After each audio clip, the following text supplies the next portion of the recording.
অনেক পড়াশোনা করার একটা বড় ফায়দা হচ্ছে যে এটা জানা যায় সব শেষে যে আমি কিছুই জানি না। এবং শিক্ষার্থীদের জন্য গোটা বিশ্ব খোলা, the entire world is open for you. তোমরা বিশ্ব জয় করতে পারো।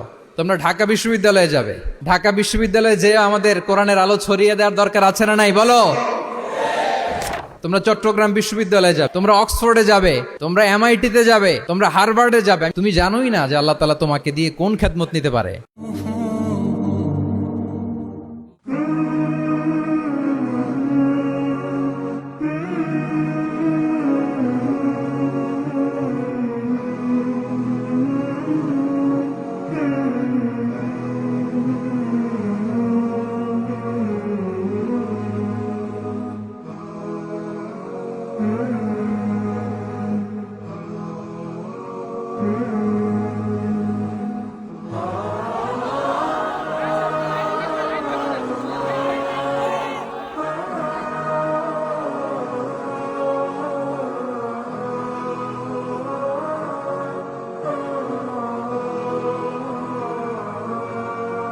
আসসালামু আলাইকুম ওয়া রাহমাতুল্লাহি ওয়া বারাকাতুহু।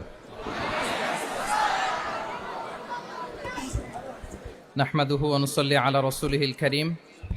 আম্মা বা'দু ফাআউযু বিল্লাহি মিনাশ শাইতানির রাজীম। বিসমিল্লাহির রাহমানির রাহিম। আফালা ইয়াতাদাব্বারুনাল কুরআন আম আলা কুলুবিন আকফালুহা। সাদাকাল্লাহুল আযীম। রাব্বি ইশরাহ লি সাদরি ওয়া ইয়াসসির লি আমরি ওয়াহলুল উকদাতাম মিন লিসানি ইয়াফকাহু কওলি।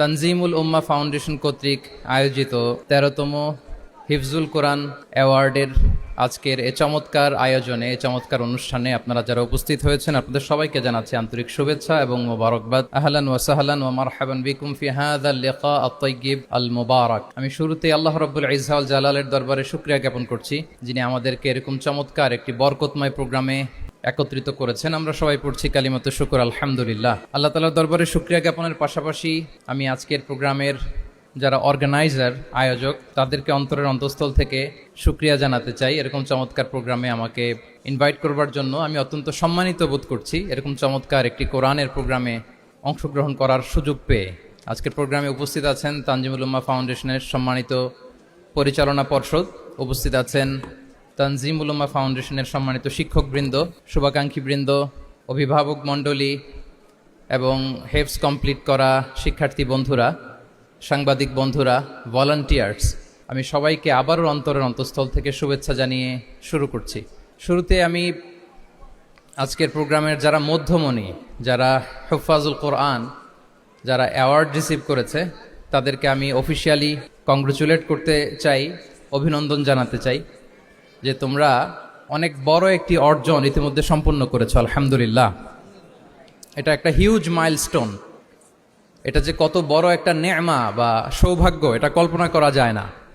যে কোরআনকে বলা হয় এটা বিয়ন্ডলেস, বাউন্ডলেস, বটমলেস, মহাবিশ্বের মহাবিশ্বয় মহাগ্রন্থ আল কোরআন আল কারিমকে তোমরা তোমাদের সিনায় ধারণ করেছো। এটা অনেক বড় সৌভাগ্যের একটা ব্যাপার। আল্লাহ তাআলা ইরশাদ করছেন, ইন্না নাহনু নাযালনা যিকরা ওয়া ইন্না লাহু লাহাফিযুন। নিশ্চয় আমি এই কোরআনকে নাজিল করেছি এবং এই কোরআন আল কারীমকে সংরক্ষণের দায়িত্ব আমি নিজেই নিয়েছি। কোরআন আল কারীমকে এই পৃথিবীতে প্রিজার্ভ করা বা সংরক্ষণ করা এটা আল্লাহ তাআলা তোমাদের মাধ্যমে করেছে। আলহামদুলিল্লাহ সুম্মা আলহামদুলিল্লাহ। এটা অনেক বড় সৌভাগ্যের ব্যাপার এবং সবার নসিবে এটা থাকে না।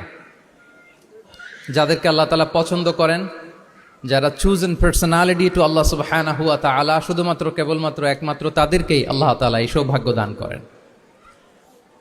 তো এই যে মাইল ফলক তোমরা স্পর্শ করেছো, এটা তোমাদের জীবনের অনেক বড় একটা অর্জন এবং নানা ধরনের খুশ নসিব তোমাদের ব্যাপারে ঘোষিত হয়েছে হাদিসে। আল মাহিরু বিল কোরআন মা আসসাফারাতিল কিরামিল বারারা ইকরা ওয়ারতাকি ওয়ারাত্তিল কামা কুনতা তুরাত্তিলু ফিদ দুনিয়া ফাইন্না মানজিলাতাকা ফি আখিরি আয়াতিন তাকরাউহা। আজকের এই অ্যাওয়ার্ড গিভিং সেরিমনিতে এসে তোমাদের কত ভালো লাগছে। সবার চেয়ে তোমরা আলাদা, স্পেশাল পোশাক তোমাদের জন্য ক্রেস্ট দেয়া হয়েছে, সামনে এসে ফটো সেশনে অংশগ্রহণ করছো। এর চেয়েও অনেক বড় একটা কনফারেন্সে, এর চেয়ে অনেক বড় একটা কনভেনশন হলে, এর চেয়ে অনেক বড় আয়োজন করে সেদিন তোমাদেরকে বলা হবে ইকরা, ওয়ারতাকি ওয়ারাত্তিল কামা কুনতা তুরাত্তিলু ফিদ দুনিয়া, পড়ো ধীর স্থির ভাবে পড়ো, যেমনি দুনিয়াতে পড়তে তার তিলের সাথে। ঠিক যতটুকু পড়বে ততটুকু করবা, আল্লাহর সান্নিধ্য তোমরা পাবে। যতটুকু পড়বে ঠিক ততটুকু জান্নাতে তোমাদের ভবনগুলো উঁচু হতে থাকবে। আল্লাহু আকবার। এখন তোমাদের কেমন ফিল হচ্ছে? এই দুনিয়াতেই যদি এত চমৎকার অ্যাওয়ার্ড গিভিং সেরিমনিতে তোমাদেরকে সম্মান দেওয়া হয়, সেদিনের সেই প্রোগ্রামে যদি তোমরা অংশগ্রহণ করতে পারো, কেমন লাগবে তোমাদের বলো? ভাল লাগবে সেদিন? আমরা সেদিনের সেই মাহেন্দ্র ক্ষণে যেন আমরা রিওয়ার্ডেড হতে পারি, পুরস্কৃত হতে পারি, সেই প্রত্যাশা আমরা আল্লাহর কাছে রাখছি। আমরা সবাই পড়ছি আল্লাহুম্মা আমিন। তো এই যে বিশাল এক কর্মযজ্ঞ তোমরা শেষ করেছো, আল্লাহর কালামকে তোমরা হেফজ করেছো, এখানেই শেষ নয়। This is just beginning. এটা কেবল শুরু। এটা কেবল কি? এটা কেবল শুরু। এই যে মাইল ফলক তোমরা স্পর্শ করেছো, এরপরে অনেক দূর তোমাদেরকে যেতে হবে। মাইলস টু গো, অনেক দূর যেতে হবে। এখন যেটা তোমাদের করতে হবে, কনসিস্টেন্ট রিভিশনে থাকতে হবে, মোরাজা করতে হবে এই কোরআনকে। এই কোরআনকে হেফজ করে ফেলা এটা সহজ, কিন্তু এটাকে টিকিয়ে রাখা বড্ড কঠিন। আমরা অনেক হাফেজে কোরআনদের সাথে পরিচয় হয়, তারা বলে যে শেখ হেফজ করেছিলাম কিন্তু এখন মনে নাই, ভুলে যায়।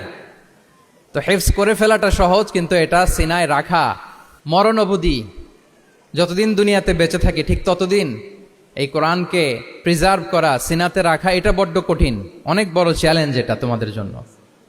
সো এই continuous revision of the holy Quran, এটা তোমাদের লাগবে। আল মুদাওয়ামাতু আলা কিরাআতিল কোরআন, প্রতিদিন ডেইলি বেসিসে এটা তোমাদের ডেইলি ওজিফা করে নিতে হবে। আমি সম্মানিত অভিভাবকবৃন্দ যারা আছেন তাদেরকেও বলবো যে এটা একটা টিম ওয়ার্ক, আপনাকেও হেল্প করতে হবে এখানে। আপনার বাচ্চা কোরআন তেলাওয়াত করবে, আপনাকে শোনাবে, আপনি তাদেরকে শোনাবেন। এই টিম ওয়ার্কের মধ্য দিয়ে এই কোরআন প্রিজার্ভ হবে, এটা থাকবে। এটা বড্ড জটিল। কোরআন হেফজ করা সহজ, কিন্তু এটাকে ধরে রাখা খুবই কঠিন। সো তোমাদের জন্য first and foremost reminder tonight, প্রথম রিমাইন্ডার হচ্ছে যে রেগুলার বেসিসে এই কোরআনকে মোরাজা করতে হবে, তা না হলে এই কোরআন থাকবে না। এবং আল্লাহ রাসূল সাল্লাল্লাহু আলাইহি ওয়া আলিহি ওয়াসাল্লাম তিনি ওসিয়ত করেছেন, তিনি বলেছেন তাআহাদুল কোরআন ফা ইন্নাহু আশাদ্দু তাফাল্লুতান মিনাল ইবিলি ফি উকুলিহা। তোমরা কোরআনকে ডেইলি রিভাইজ করো। যারা তোমরা হেফজ কমপ্লিট করেছো, হাফাজাতুল কোরআন, তোমাদেরকে উদ্দেশ্য করে আল্লাহ রাসূল সাল্লাল্লাহু আলাইহি ওয়া আলিহি ওয়াসাল্লাম বলেন যে তাআহাদুল কোরআন, তোমরা ডেইলি বেসিসে কোরআনকে কি করো? রিভাইজ করো, রিভিশন দাও, মুরাজা করো, এটাকে সম্মান করো। ফা ইন্নাহু আশাদ্দু তাফাল্লুতান মিনাল ইবিলি ফি উকুলিহা, কেননা পোষ মানানো হয়নি এরকম কোন বন্য উট যদি এটা রশি ছেড়ে দেওয়া হয়, এটা যেমনি ছুটে পালায়, দৌড়ে পালায়, এটারে ফিরে আনা যেমনি কঠিন, কোরআন হেফজ করার পরে, মুখস্থ করার পরে কেউ যদি ভুলে যায়, ওইটারে আবার রিভাইভ করা তার চেয়েও বেশি কঠিন।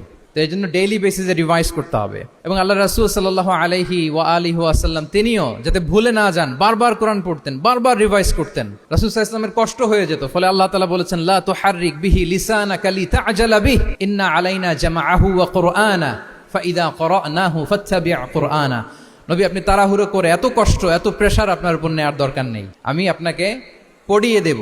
জিবরিল যখন পড়ে শুধু ফলো করেন, সেটা একবার পড়ে নিন, মুখস্থ আমি আল্লাহ করে দেব। সানুকরিউকা ফালা তানসা, আপনি আর ভুলবেন না। এরপরে আল্লাহ রাসূল সাল্লাল্লাহু আলাইহি ওয়া আলিহি ওয়াসাল্লাম রেগুলার বেসিসে কোরআন পড়তেন, সাহাবাদেরকে কোরআন শোনাতেন, আবার সাহাবাদের কাছ থেকে কোরআন শুনতেন। সো এই কোরআনকে যদি তোমরা তোমাদের সিনায় আজীবনের জন্য রেখে দিতে চাও সযত্নে, তোমাদেরকে রিভিশন দিতে হবে। এখন খুব বেশি বেশি revise and revise, revise after revise তোমাকে দিতে হবে। এবং সারা বছর কোরআনের যতটুকু নাজিল হতো, আল্লাহ রাসূল সাল্লাল্লাহু আলাইহি ওয়া আলিহি ওয়াসাল্লাম রমাদান আল মুবারাকে জিবরিল আলাইহিস সালামের সাথে রিভিশন করতেন। সারা বছর যা নাজিল হলো, এটা আল্লাহ রাসূল সাল্লাল্লাহু আলাইহি ওয়াসাল্লাম জিবরিল আলাইহিস সালামকে শোনাতেন, আবার জিবরিল আলাইহিস সালাম আল্লাহ রাসূল সাল্লাল্লাহু আলাইহি ওয়াসাল্লামকে অতটুকু শোনাতেন। যে বছর তিনি ইন্তেকাল করবেন, ওই বছর দুইবার তিনি গোটা কোরআনকে জিবরিল আলাইহিস সালামের সামনে পেশ করেছেন, শুনিয়েছেন। আবার জিবরিল আলাইহিস সালাম দুইবার আল্লাহর হাবিব সাল্লাল্লাহু আলাইহি ওয়া আলিহি ওয়াসাল্লামকে শুনিয়েছেন। আল্লাহু আকবার। তাহলে এটাই হচ্ছে সুন্নাহ। তিনি তো পৃথিবীর প্রথম হাফেজ নাকি? আল্লাহ রাসূল সাল্লাল্লাহু আলাইহি ওয়াসাল্লাম প্রথম হাফেজ ছিলেন না? উনি রেখেছেন কিভাবে কোরআনকে? প্রিজার্ভ করেছেন কিভাবে? রিভিশনের মাধ্যমে, রিভিশন এন্ড রিভিশন। তাহলে the first and foremost reminder for tonight in this ceremony for all of you today, you have to revise a lot, you have to recite a lot. প্রতিদিন recite করতে হবে, প্রতিদিন revise দিতে হবে। এটা আমাদের মনে থাকবে তো নাকি? শিক্ষার্থী বন্ধুরা আওয়াজ করো, মেক এ নয়েজ, মনে থাকবে ইনশাআল্লাহ বিইذনিল্লাহ। তাহলে প্রথম কাজ হচ্ছে আমাদেরকে রিভাইজ করতে হবে। পাশাপাশি এই যে 114 সূরা তোমরা এই সিনার ভিতরে নিয়ে নিলা, মুখস্থ করে ফেললা, আল্লাহ তাআলা যা বলার তিনি সব এই কোরআনে বলে দিয়েছেন, নতুন করে আর কিছু বলবেন না। এটা তো দ্য লেটেস্ট রিভিলেশন, এরপরে আর কোনো ওহী আসবে না, প্রত্যাদেশ আসবে না। ফলে আল্লাহ তাআলা আমাদেরকে যা বলার সব বলে দিয়েছেন। মুখস্থ করার বড় কাজ এখন যেহেতু শেষ, এবার আমরা বোঝার জন্য উঠে পড়ে লাগবো। কোরআনকে বুঝতে হবে আমাদের মাতৃভাষায়। এই কোরআনের মর্মবাণী, মর্মার্থ, আল্লাহ তাআলা কি ডুজ এন্ড ডোন্টস আমাদের জন্য দিয়েছেন, কি করা যাবে কি করা যাবে না সব তিনি বলে দিয়েছেন। এটা আমাদেরকে বুঝতে হবে। আমরা গত বছর একটা বই লিখেছি এক নজরে কোরআন নামে। আমরা খুব সহজে 114 সূরার সামারি, সিনপসিস এই বইটিতে নিয়ে এসেছি। ফলে কেউ কোরআনের বঙ্গানুবাদ পড়ার আগে বা তাফসির পড়ার আগে যদি এক নজর এই বইটাতে একটু চোখ বোলায়, একটু গো থ্রু করে, তার জন্য কোরআন বোঝাটা একেবারে সহজ হয়ে যাবে ইনশাআল্লাহ বিইذনিল্লাহ। এই বই ছাড়াও আরো অনেক অনেক বই সম্মানিত লেখকরা তারা লিখেছেন। আমরা যেন কোরআনের সাথে নিজেদের অ্যাটাচমেন্ট বাড়াই, মাতৃভাষায় যেন আমরা কোরআনকে বুঝি, আমরা কোরআনের অনুবাদ যেন ডেইলি বেসিসে পড়ি, কোরআনের সহজ সরল যে তাফসির আছে এই তাফসিরগুলো যেন আমরা পড়ি। এটাকে বলে তাদাব্বুর। যে আয়াত দিয়ে আমি শুরু করেছি, আফালা ইয়াতাদাব্বারুনাল কোরআন আম আলা কুলুবিন আকফালুহা, আল্লাহ বলছেন তারা কি গভীর মনোযোগের সাথে কোরআন পড়বে না, উইথ ভাস্ট কনসেন্ট্রেশন, খুব ধ্যানমগ্নতার সাথে খুব মনোযোগ দিয়ে কি তারা কোরআন পড়বে না, নাকি তাদের হৃদয়ে তালা ঝুলে আছে? আমাদের হৃদয়ের জং ধরা তালা যদি আমরা খুলতে চাই, এটা আনলক করতে হবে আল কোরআন আল কারীম দিয়ে। তাহলে প্রথম রিমাইন্ডার হচ্ছে রিভিশন। আমার প্রিয় হাফেজ ভাই এবং বোনেরা, আমরা যেন রিভিশন দেই বেশি বেশি। 2 নম্বর কথা হচ্ছে আমরা যেন কোরআনের মর্মবাণী বাংলায় বুঝবার চেষ্টা করি, কোরআনের তাফসির যেন আমরা পড়ি, আমরা যেন তাদাব্বুরে কোরআন করি, কোরআনের যে রিফ্লেকশনগুলো আছে এগুলো যেন আমরা ধারণ করতে পারি। তাদাব্বুর শব্দটা বেসিক্যালি এসেছে আরবি শব্দ দুবুর থেকে। দুবুর, দুবুর শব্দের অর্থ হচ্ছে পেছন, যে কোনো জিনিসের পেছনকে বলে, আমাদের পেছনটাকেও বলে দুবুর। তো তাদাব্বুরে কোরআন মানে হচ্ছে কোরআনের যে বাহ্যিক আয়াতের যে অর্থ, এর পেছনের যে গল্পটা, পেছনের যে রহস্য, এই আয়াতের পেছনের যে রহস্য, এটাকে উদ্ঘাটন করার চেষ্টা করা, আত্মনিমগ্ন হওয়া কোরআনের রহস্য উন্মোচনের জন্য, ধ্যানমগ্ন হওয়া, খুব গভীর মনোযোগ দিয়ে with vast concentration and attention কোরআনকে পড়াকে বলে তাদাব্বুরে কোরআন। তাহলে রিভিশনের পাশাপাশি আমাদেরকে তাদাব্বুরে কোরআন করতে হবে। কি পারা যাবে তো ইনশাআল্লাহ? এই কোরআন যে তোমাদেরকে কোথায় নিয়ে যাবে তুমি জানোই না, তোমার কোনো আইডিয়াই নাই এই যে কোরআন তোমাদেরকে কোথায় নিয়ে যেতে পারে। এবং শিক্ষার্থীদের জন্য গোটা বিশ্ব খোলা, the entire world is open for you. তোমরা বিশ্ব জয় করতে পারো, তোমরা ঢাকা বিশ্ববিদ্যালয়ে যাবে, তোমরা চট্টগ্রাম বিশ্ববিদ্যালয়ে যাবে। এই যে তোমাদের এক বড় ভাই বসে আছে, ডাকসুর ভিপি সাদিক কায়েম, ঢাকা বিশ্ববিদ্যালয়ে যে আমাদের কোরআনের আলো ছড়িয়ে দেওয়ার দরকার আছে না নাই বলো? তোমরা অক্সফোর্ডে যাবে, তোমরা এমআইটিতে যাবে, তোমরা হার্ভার্ডে যাবে, আমি হার্ভার্ডে গিয়েছি, এমআইটিতে গিয়েছি, তোমরা ইয়েল ইউনিভার্সিটিতে যাবে, সেখানে যে কোরআনের আলো ছড়িয়ে দিবে ইনশাআল্লাহ বলি সবাই। তাহলে শিক্ষার্থীদের জন্য গোটা বিশ্ব খোলা। তুমি জানোই না যে আল্লাহ তাআলা তোমাকে কোথায় নেবে। খুত্তাতুল্লাহি আ'যামু মিন খুত্তাতিকুম, আল্লাহর প্ল্যান তোমার প্ল্যানের চাইতে অনেক অনেক বড়। তুমি জানোই না যে আল্লাহ তাআলা তোমাকে দিয়ে কোন খেদমত নিতে পারে। সো আমরা যেন তাদাব্বুরে কোরআন করি, কোরআনে যে আল্লাহ জেমসগুলো দিয়েছেন এগুলোর সাথে নিজেদের অ্যাটাচমেন্ট যেন আমরা বাড়াই, একটু একটু করে যেন পড়ি। এবং সাহাবা রিদওয়ানুল্লাহি তাআলা আলাইহিম আজমাইন, ওনাদের হ্যাবিট এটাই ছিল, ওনারা তাড়াহুড়ো করে কোরআন পড়তেন না, একটু একটু করে পড়তেন। তোমাদের তো 2 বছর কিংবা 3 বছরে হেফজ শেষ হয়ে যাওয়ার কথা নাকি? তাদের কয় বছর লেগেছে হেফজ করতে? 3 বছর। আচ্ছা, তোমরা কি জানো ওমরে ফারুক রাদিয়াল্লাহু তাআলা আনহু উনি সূরা বাকারা হেফজ করতে সময় নিয়েছিলেন 12 বছর। ওনাদের অভ্যেস ছিল তারা তাদাব্বুরে কোরআন করে করে আগাতেন। 10 আয়াত পড়তেন, এটাকে মুখস্থ করতেন, এটার অর্থ বুঝতেন, এটার উপর আমল করতেন, এটাকে ধারণ করতেন, এটার উপর সাধনা করতেন, এটারে ডাইজেস্ট করা শেষ, এরপরে 10 আয়াত, আবার একই সিস্টেমে 10 আয়াত পরে এরপরে 10 আয়াত। এভাবে সূরা বাকারা শেষ করতে উনি সময় নিয়েছিলেন কয় বছর? 12 বছর। এবং যেদিন সূরা বাকারা কমপ্লিট করেছিলেন ওদিন উট জবাই করে সবাইকে খাইয়েছিলেন। সুবহানাল্লাহ বিহামদি। ওনারা কোরআন জানাটাকে সেলিব্রেট করতেন। আল্লাহু আকবার। সো আমরা যেন তাদাব্বুরে কোরআন করি। তাহলে আমার রিমাইন্ডারগুলো খেয়াল রাখতে হবে। 1 নম্বরে কি বলেছি? Revision. Let's say all together. 1 নম্বরে কি ছিল? রিভিশন। 2 নম্বরে তাদাব্বুরে কোরআন। সবাই বলি 2 নম্বরে কি ছিল? তাদাব্বুরে কোরআন, বুঝে বুঝে কোরআনের মেসেজগুলোকে হৃদয়ঙ্গম করা, একটু একটু করে হৃদয়ঙ্গম করা, একবারে সব না। কারণ কোরআন নাজিলও হয়েছে একটু একটু করে। হাসাবা হাওয়াইজিল বাশার, মানুষের যত প্রয়োজন ছিল প্রয়োজনের প্রেক্ষাপটে চাহিদার আলোকে একটু একটু করে 23 বছরের লং পিরিয়ড অফ টাইমে কোরআন নাজিল হয়েছে।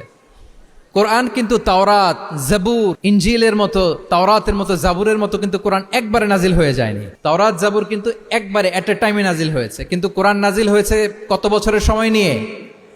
23 বছর, 23 ইয়ার্স। 23 বছরের লং পিরিয়ড অফ টাইম নিয়েছে। গারে হেরাতে প্রথমে শুরু, মক্কা থেকে প্রায় 10 কিলোমিটার উত্তর পূর্বে 634 মিটার উঁচু প্রথমে নাজিল হলো ইকরা বিসমি রাব্বিকাল্লাযী খালাক, read in the name of your lord who has created, পড়ো তোমার প্রভুর নামে যিনি শিখিয়েছেন। এই তো নাজিল হতে লাগলো, কখনো মক্কায়, কখনো মদিনায়, কখনো ঘরে, কখনো বাইরে, কখনো মরুভূমিতে, কখনো বাজারে, কখনো যুদ্ধের ময়দানে। রাসূল যেখানে, সাথে সাথে কোরআনও সেখানে, একটু একটু করে। আল্লাহ রাসূল সাল্লাল্লাহু আলাইহি ওয়া আলিহি ওয়াসাল্লাম উনি ওনার জীবনে, পরিবারে, সমাজে যখনই কোনো সংকটের মুখোমুখি হয়েছেন তখনই সমাধান হয়ে হাজির হয়েছে কোরআন। সুবহানাল্লাহ বিহামদিহি। যখনই সংকট তখনই কি? কোরআন। যখনই কোনো প্রবলেম ফেস করেছেন, কোরআন। কারণ কোরআন হচ্ছে দ্য প্রবলেম সলভিং মেথোডোলজি। যখনই সমস্যা, সমাধান নিয়ে হাজির হয়েছে কোরআন। তাহলে আমরা যেন তাদাব্বুরে কোরআন করি। পৃথিবীর সবচাইতে ইন্টারেক্টিভ বুক এটা, একটু একটু করে নাজিল হয়েছে, খুবই জীবন ঘনিষ্ঠ।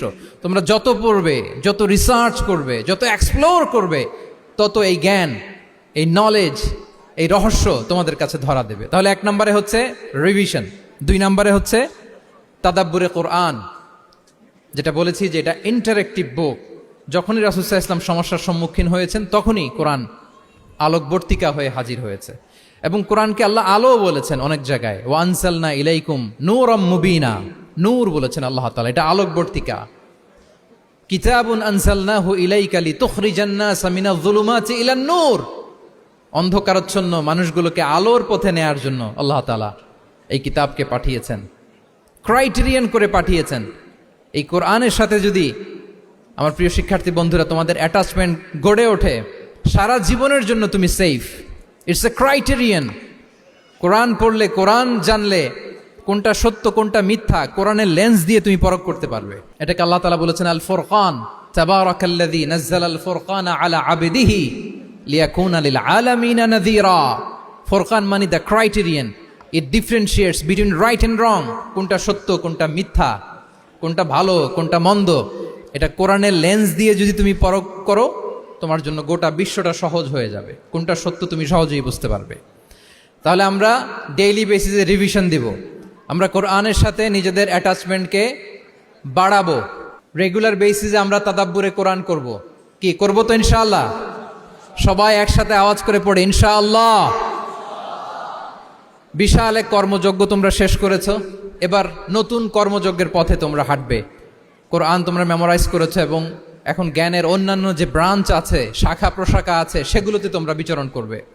জ্ঞানার্জনের একটা মূলনীতি তোমাদের সাথে আজকের এই প্রোগ্রামে শেয়ার করে আমি আমার সংক্ষিপ্ত আলোচনা শেষ করব। ইসলামিক জ্ঞান হোক কিংবা কনভেনশনাল জ্ঞান হোক, জ্ঞানার্জনের জন্য 3টা বিষয় অপরিহার্য, এটা আমাদের খেয়াল রাখতে হবে। 1 নম্বর হচ্ছে বিনয়, 2 নম্বর হচ্ছে সফর, 3 নম্বর হচ্ছে সবর। এবার আমি জিজ্ঞেস করি, তোমাদের মুখ থেকে আমি শুনতে চাই, বলো জ্ঞানার্জনের জন্য অপরিহার্য বিষয় কয়টা?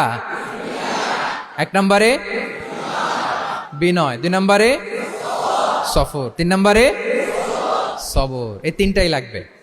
বিনয়ী হইতে হবে, ডাউন টু আর্থ হইতে হবে। বিনয়ী না হলে, মুতাওয়াদি না হলে আল্লাহ তাআলা এলেমের নূর দিয়ে ওই ব্যক্তিকে ধন্য করেন না। বিনয়ী হইতে হবে। বলা যাবে না যে আমি সব শিখে ফেলছি, আমি সব জানি, আসলে কিছুই জানি না, আসলে কিছুই জানি না। অনেক পড়াশোনা করার একটা বড় সুবিধা হচ্ছে আমি যে কিছুই জানি না এটা জানা যায়।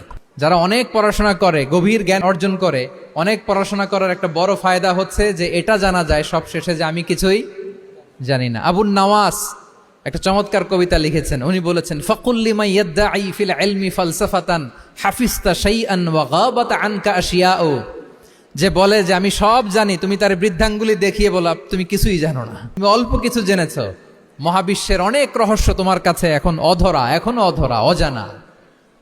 ওয়া ফাওকা কুল্লি যী ইলমিন আলিম, জ্ঞানীর উপরও জ্ঞানী আছে, জাননেওয়ালার উপরও জাননেওয়ালা আছে। তাহলে বিনয় যেন আমাদের পোশাক হয়, আমরা যেন বিনয়ী হই। আমরা যার কাছ থেকে নলেজ নিব, এলম নিব, তার কাছে বিনয়ী হইতে হবে। যেই পাত্রে পানি ঢালবো এটা থাকবে নিচে, আর যেই গ্লাস থেকে ঢালা হবে ওইটা থাকে উপরে। মুসা আলাইহিস সালাম একবার বনি ইসরাইলের মাঝে আলোচনা করছিলেন, হঠাৎ এক লোক বলে যে ইয়া নবী আল্লাহ মান আ'লামু ফিল আরদ, বর্তমান পৃথিবীতে সবচেয়ে বড় জ্ঞানী কে? তো মুসা আলাইহিস সালাম বলে ফেললেন আনা, আমি সবচেয়ে বড় জ্ঞানী। এটা ভুল বলেন নাই, কারণ যাকে আল্লাহ তাআলা ওহির জ্ঞানে ধন্য করেন তিনিই তো সবচেয়ে বড় জ্ঞানী। তো আল্লাহ তাআলা এই রেসপন্সটা, এই আনসারটা পছন্দ করেন না। আল্লাহ তাআলা চাচ্ছিলেন মুসা আলাইহিস সালাম যদি বলতো যে আল্লাহই ভালো জানে বা আল্লাহু আ'লাম, আল্লাহই সবচেয়ে জ্ঞানী, এটা আল্লাহ পছন্দ করতেন।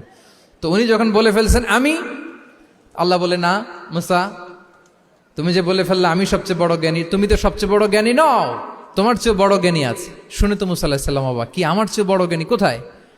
আল্লাহ বললেন ইযহাব ইলা মাজমাইল বাহরাইন, দুই সাগরের মিলনস্থলে যাও, ওখানে আমার এক বান্দা আছে ইসমুহু খাদির।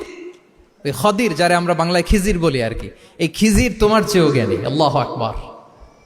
আপনারা সূরা কাহাফের তাফসীর পড়লে জানতে পারবেন। গেলেন, নৌকার মধ্যে বসা, হঠাৎ একটা চড়ুই পাখি এসে সাগরের পানি খাচ্ছে। অনেক, to make the long story short, বড় স্টোরিকে আমি ছোট করে বলছি। দুইজন নৌকায় বসা, একটা চড়ুই পাখি এসে সাগরের পানি খায়। তো খিজির আলাইহিস সালাম বললেন মুসা, চড়ুই পাখিটা দেখতে পাচ্ছ? মুসা আলাইহিস সালাম বললেন হ্যাঁ দেখতে পাচ্ছি। চড়ুই পাখি যে পানি খেলো এইমাত্র, এটা দেখেছো? হ্যাঁ দেখেছি। পানি খাওয়ার কারণে চড়ুই পাখির চঞ্চুতে, মানে ঠোঁটে যে একটু সাগরের ছিটে ফোটা পানি লেগেছে, দেখেছো? মুসা আলাইহিস সালাম বললেন হ্যাঁ দেখেছি। তো খিজির আলাইহিস সালাম বললেন এই যে সাগর থেকে, মহাসাগর থেকে পানি খাওয়ার কারণে চড়ুই পাখির ঠোঁটে সামান্য সাগরের ছিটে ফোটা পানি যতটুকু ঠোঁটে লেগে আছে, এটা হচ্ছে তোমার, আমার আর মহাবিশ্বে আমরা যারা আছি সবার জ্ঞান। আর এই পড়ে থাকা মহাসাগরের পানি হচ্ছে আল্লাহর জ্ঞান। চড়ুই পাখির ঠোঁটে লাগা পানি তোমার, আমার আর পৃথিবীর সবার, আমাদের যে জ্ঞান আল্লাহ দিয়েছেন এটা। আর মহাসাগরের পানিগুলো কার জ্ঞান? ওয়ামা উতীতুম মিনাল ইলমি ইল্লা কালিলা। আল্লাহ বলেন একেবারে একেবারে ভেরি লিটল, যত সামান্য জ্ঞান দিয়ে আমি তোমাদেরকে দুনিয়ায় পাঠিয়েছি। এজন্য আমি সব জানি, এটা আজকে থেকে আমরা আর বলবো? আমার শিক্ষার্থী বন্ধুরা নয়েজ করো, বলো আমরা বলবো আল্লাহু আ'লাম। আল্লাহ ভালো জানেন। সাহাবাদের এই বৈশিষ্ট্য ছিল, ওনারাও বলতেন আল্লাহু ওয়া রাসূলুহু আ'লাম, আল্লাহ এবং আল্লাহ রাসূল ভালো জানেন। এবং আমাদের ক্লাসিক স্কলারদের এই বৈশিষ্ট্যটা ছিল, অনেক প্রশ্নের উত্তর ওনারা দিতেন না। আমাদেরকে তো প্রশ্ন করলে আমরা হুটহাট উত্তর দিয়ে দিই। অন অ্যান অ্যাভারেজে 10টা প্রশ্ন করলে ইমাম মালিক এর মধ্যে অধিকাংশ প্রশ্নের উত্তরে বলতেন আনা লা আ'লাম, আমি জানি না। আমি জানি না এটা যখন আমরা বলতে শিখি, তখনই বেসিক্যালি আমরা নলেজেবল হয়ে উঠি, জ্ঞানী হয়ে উঠি। তাহলে জ্ঞানার্জনের জন্য অপরিহার্য কয়টা বিষয় বলেছিলাম, মনে আছে না? ঘটনা শুনতে শুনতে কয়টা মোট? 1 নম্বরে বিনয়। আমরা বিনয়ী হব। আওয়াজ করে বলি আমরা কি হব? আমরা বিনয়ী হব। এই যে আমরা কোরআন হেফজ করলাম, এরপরে তুমি যদি বুখারী হেফজ করো, মুসলিম হেফজ করো, এটা তোমার বাহ্যিক জ্ঞান অর্জন হয়েছে। জ্ঞানের দুইটা সাইড, একটা ইন্টারনাল নলেজ আর একটা হচ্ছে এক্সটার্নাল নলেজ। বাহ্যিক জ্ঞান এটা হয়েছে, আরেকটা আছে ইন্টারনাল নলেজ, এটাকে বলে অন্তর্নিহিত জ্ঞান। ইলমে লাদুন্নি ওয়া আল্লামনাহু মিন লাদুন্না ইলমা। এইটা শুধু কোরআন হেফজ করলেই হয় না, এটা কোরআন পড়ার পরে, হাদিস পড়ার পরে, এগুলোর উপর আমল করার পরে, বছরের পর বছর সাধনা করার পরে আল্লাহ তাআলা কোনো ব্যক্তিকে ইলমের নূর দেন। এটা এত সহজ না। আমরা এক্সটার্নাল নলেজ, বাহ্যিক জ্ঞান খুব সহজেই রিসিভ করতে পারি, কিন্তু ইন্টারনাল নলেজ, যেটা অন্তর্নিহিত জ্ঞান, যেটা তোমার দূরদৃষ্টি বাড়াবে, তোমার ফেরাসাত বাড়াবে, তোমার বিচক্ষণতা বাড়াবে, তোমার ফারসাইটেডনেসকে বাড়াবে, ওই অন্তর্নিহিত জ্ঞানের জন্য বছরের পর বছর সাধনা করতে হয়। সো আমরা যেন বিনয়ী হই, এটা হচ্ছে নাম্বার 1। 2 নাম্বার কি বলেছিলাম? সফর। ফানজুরু কাইফা কানা আকিবাতুল মুকাজ্জিবিন। আল্লাহ বলে সফর করো, সিরু ফিল আরদ, ট্রাভেল করো। ট্রাভেল করলে তোমার চোখ খুলে যাবে। তুমি যদি পেট্রাতে যাও, জর্ডানের পেট্রায়, তোমার চোখ খুলে যাবে। তুমি যদি ফেরাউনের লাশ দেখে আসো, তুমি অবাক হয়ে যাবে। তুমি যদি জর্ডানের ডেড সি ঘুরে আসো, তুমি অবাক হয়ে যাবে। 1000টা বই পড়ে তুমি ওই জ্ঞান অর্জন করতে পারবে না, যেই জ্ঞান তুমি ট্রাভেলিং করে অর্জন করতে পারবে। তাহলে ভ্রমণ করতে হবে। আর 3 নম্বরে কি বলেছিলাম? সবর, মানে হার্ড ওয়ার্কিং হইতে হবে। পরিশ্রমের কোনো বিকল্প নাই। There is no alternative to be hard working. কোনো বিকল্প নেই, হার্ড ওয়ার্ক তোমাকে করতেই হবে, এটাই সবর। এই 3টা প্রশিক্ষণই আল্লাহ তাআলা মুসা আলাইহিসসালামকে দিয়েছিলেন। লম্বা ঘটনা, তিনি খিজির আলাইহিসসালামের সাথে সফরও করেছেন, ওনার কাছে যে বিনয়ী হয়েছেন, তারপরে বারবার উনি ধৈর্যহারা হয়ে যাচ্ছিলেন, আল্লাহ ধৈর্যেরও পরীক্ষা নিয়েছেন। তাহলে বিনয়, সফর এবং সবর, এই 3টা জিনিস জ্ঞানার্জনের জন্য অপরিহার্য। এই ফিচারগুলো দিয়ে, এই ক্যারেক্টারিস্টিক্সগুলো দিয়ে যেন আল্লাহ তাআলা আমাদেরকে ধন্য করে। আমরা সবাই পড়ি আমিন। আমরা আল্লাহর কোরআনকে যেভাবে হৃদয়ে ধারণ করতে পেরেছি, আমরা যেন কোরআনের তাদাব্বুরের মধ্য দিয়ে, কোরআনের রিফ্লেকশনগুলোর সাথে নিজেদের অ্যাটাচমেন্ট বাড়ানোর মধ্য দিয়ে আলোকিত মানুষ হতে পারি। আল্লাহ তাআলা আমাদেরকে তৌফিক দান করুক। আমি আবারও তানজিমুল উম্মাহ ফাউন্ডেশনকে অন্তরের অন্তঃস্থল থেকে শুভেচ্ছা জানিয়ে, এবং তোমাদের যে এই চমৎকার সাফল্য, এই সাফল্যর ধারাবাহিকতা কামনা করে তোমাদের জন্য প্রাণ ঢালা অফুরান দোয়া এবং ভালোবাসা রেখে আমার সংক্ষিপ্ত আলোচনা এখানেই শেষ করছি। আল্লাহ তাআলা আমাদের সবাইকে কথাগুলো বোঝার ও আমল করার তৌফিক দান করুক। হাযা মা ইনদি ওয়াল ইলমু ইনদাল্লাহি আলাইহি তাওয়াক্কালতু ওয়া ইলাইহি উনীব। আসসালামু আলাইকুম ওয়া রাহমাতুল্লাহি ওয়া বারাকাতুহু।